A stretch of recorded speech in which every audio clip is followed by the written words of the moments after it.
Dáúdà Kọ̀díjà Tinúọlá lé lọ́dún àdúpẹ́ lọ́wọ́ Ọlọ́run àlá. Òní làyájọ́ ìrántí tí ó ṣe gbàgbé nínú ayé ẹni. Ọjọ́ táyé kí màmá mi kú ewu, tọ́ǹkì bàbá kú oríire.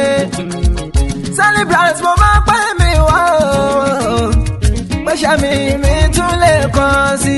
Bẹ́ẹ̀ni mọ̀nfàkàrà ṣàkàrà ẹni tó bá mọnú rò yọ mọ pẹ́ẹ́dù. Òní gbogbo ayé ló ń sẹlẹ̀bírẹ̀tì ọmọ ọlọ́jọ́ ìbí Dáúdà Kọ̀díjà Tinúọlá lónìí ọjọ́ 23 oṣù kẹsàn-án ọdún tá a wà yìí 23rd September. À ń wí pé happy birthday, long life and prosperity. Àràpápá ńlá bẹ́ẹ̀tu ibi gìjàgìjà ńlá bẹ́ẹ̀kùn òjòjò ní sowó kó má lè nájà kòkòkò làrọ̀ tá a lè. Kọ́lọ́jọ́ ìbí ó dàgbà dògbò kọ́fọwọ́ pa gbúrúgbú kó fèrè gìjòbi tuẹ̀tuẹ̀. Mr and Mrs Daud tí í ṣe òbí ọlọ́jọ́ ìbí kí wọ́n jèrè Kàdíjà Tinúọlá àtàwọn àbúrò rẹ̀ Fatia, Rọ́dìá, Àlíyà kọ́lọ́jọ́ ìbí náà wá jèrè ara rẹ̀ bí hakila haula wala kuwata illa billahi aliyul azim. The celebrant Dáúdà Kàdíjà Tinúọlá ó yá máa gbóhùn ẹnu mi torí mo fẹ́ kí ọ bí ológun ẹrú, mo fẹ́ kí ọ bí ọlọ́gbọ̀n ìwọ̀fà, mo fẹ́ kí ọ lọ sílé bàbá tó bí ọlọ́mọ. Ìwọ ni ìwọ ọmọ olódò ọba, ọmọ atẹ́nigbọ́lá, ìwọ ọmọ atẹ́nigbọ́rẹ́, ìwọ tí ò nílẹ̀kùn tí ò ní kọ́kọ́rọ́, ẹ̀rú wẹ́wẹ́ ni bàbá yín fi sọ́lé ń tiwọn. Ẹ̀yin lọ́mọ akáwé sowó, ọmọ akábì sọ̀rọ̀, ẹ̀yin lọ́mọ olólà tí sákẹ́kẹ́,